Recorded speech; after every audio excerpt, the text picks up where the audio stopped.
쉽게 활용하는 MBTI 퀵 앤 이지. 인프제, 엠프제, 개미 특징 탑3. 인프제, 엠프제, 개미 특징 탑3. 3위, 밀당과 주도권. 인프제와 엠프제는 NI, FE를 핵심적으로 공유함. 둘 다 관계의 분위기, 상대의 감정 흐름을 읽고 조화를 중시하는 성향. 하지만 선호 기능의 위계가 달라 약간의 차이가 있음. 엠프제는 주기능 FE로 관계의 반을 주도하려는 경향. 반면 인프제는 주기능 NI로 그 흐름을 예측하려는 경향. 이 작은 차이로 인해 말은 잘 통하는데 미묘하게 어긋나는 밀당이 발생하게 된다. 엠프제는 인프제의 감정을 판단하고 싶어하고 인프제는 엠프제의 사랑을 시험하려는 태도를 인식하여 거슬림을 느끼게 됨. 특히 사랑을 시험받는 느낌은 인프제의 공격 기능 FI를 자극하게 될 수 있음. 엠프제가 주기능 FE, 주기능 NI를 통해 상대의 마음을 확인하여 관계를 판단하려고 하는 것은 인프제의 입장에서는 자신의 마음을 상대가 판단하는 것으로 공격 기능 FI가 자극될 수 있다는 것이다. 서로의 FE의 조율 방식이 다르기 때문에 관계의 균형을 누구의 방식으로 맞춰나갈 것인가, 누가 주도권을 쥘 것인가가 관계의 주도권 배틀로 이어질 수 있다는 것이다. 연애라는 무대에서 누가 무대 감독이 될 것인가, 그것을 두고 벌어지는 은근한 기싸움이 발생하는 구조. 2위, 소소한 피로가 쌓이지만 무난하게 잘 맞는 구조.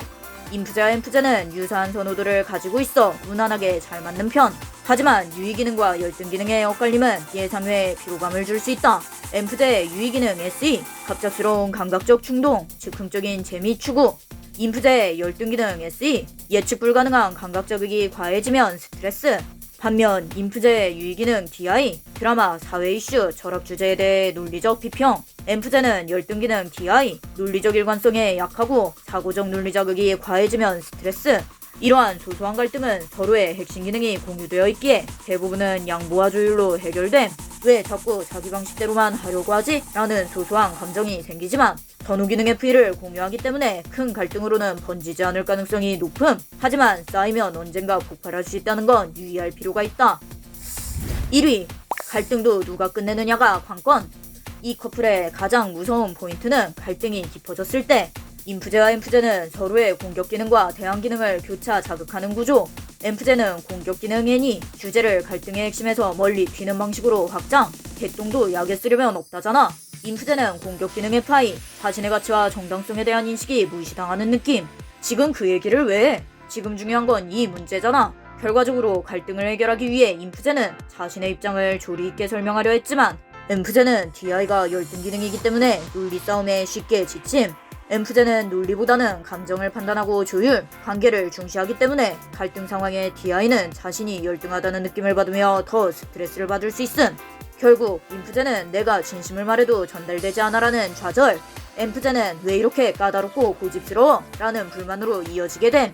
둘 다 핵심 기능 FE, NI 사용자이기 때문에 갈등조차 관계 유지라는 큰 그림 안에서 해결하려고 하지만 이 갈등 속에서 판을 잡는 자는 누구인가? 라는 보이지 않는 권력 다툼이 발생할 수 있다는 것. 이 커플에게 있어서 갈등은 누가 먼저 물러설 것인가가 아니라 서로가 다름을 인정한 상태에서 평등한 방식으로 풀 수 있는가가 핵심 포인트가 된다. 인프제, 엠프제, 개미 특징 탑3. 3위, 말은 잘 통하는데 승기를 찾고 싶어. 2위, 무난한 흐름 속 소소한 충돌. 1위, 이 판의 주인은 누구인가? 인프제와 엠프제는 무난하게 잘 맞는 편이지만 관계의 주도권을 잡기 위한 미묘한 갈등과 심리전이 발생하는 구조. 상대의 선호 방식을 이해하고 함께 만들어가는 신뢰를 구축하는 것이 중요하다. 서로의 차이를 이해하고 강점을 발견해 나갈 때 인프제와 엠프제의 케미는 더 나은 상승작용을 만들어낸다. 사람은 입체적인 존재로 S, N, T, F 4가지 심리 기능을 모두 사용할 수 있습니다. 어떤 기능을 선호하고 비선호하는지, 어떤 기능이 핵심적이고 비핵심적인지를 구분하여 티저얼과 함께 자신의 본질적인 성향을 찾아보세요.